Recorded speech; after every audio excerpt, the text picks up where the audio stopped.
It was maybe 5 or 6 years ago since I last visited Cambodia, my parents' home country.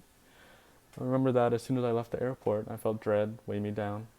The humidity hung over the air like a heavy blanket on already sweltering heat. Being 12 years old, I had no other option than to complain. I remember groaning about the weather. Why is it so hot? Can we just go back home now? I had no idea how this trip and experience would shape me into the person I am today. Cambodia is a third world country. Its diverse history and culture faced a heavy setback in the 1950s that put the country many years back in terms of technology and development. Today, the effects of that occupation ring loudly in the country.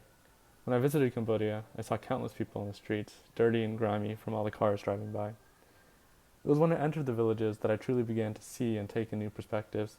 The people in the villages lived in wretched circumstances. The water was an opaque brown, the bathrooms were mucky and unkempt, and bugs littered the air.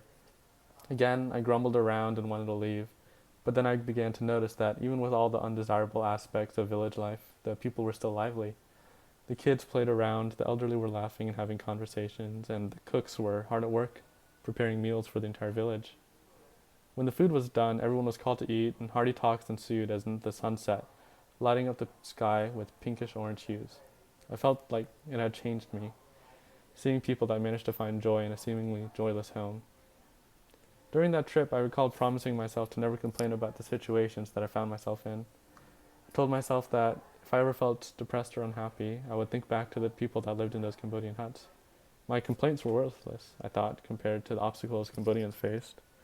However, this sentiment did not last. As I grew up, facing obstacles in school, with friends, and with life in general, the promise that I made slowly began to fade. Rather than feel guilt for this broken promise, I uphold that it actually signals my growth as a person. I realize now that the lives we face in a first world country cannot be simply compared with the lives my Cambodian counterparts lead. I used to think that when others would cry or feel hopeless that they were entitled. I believed that had they lived in the villages, they would realize that their despair paled in comparison. But now my eyes are open to the possibility that the sadness that others face is no less palpable than the challenges the Cambodian people deal with. For when I experienced misery and discontent, I could not simply wave away these pangs of depression just by comparing my life to those of the villagers. Just as how my grievances are genuine, so are the grievances of others, regardless of their backgrounds. When I began the trip to Cambodia many years ago, I was shallow. After experiencing the pains of the villages, I thought I had changed. I now understand that, even then, I was still blind.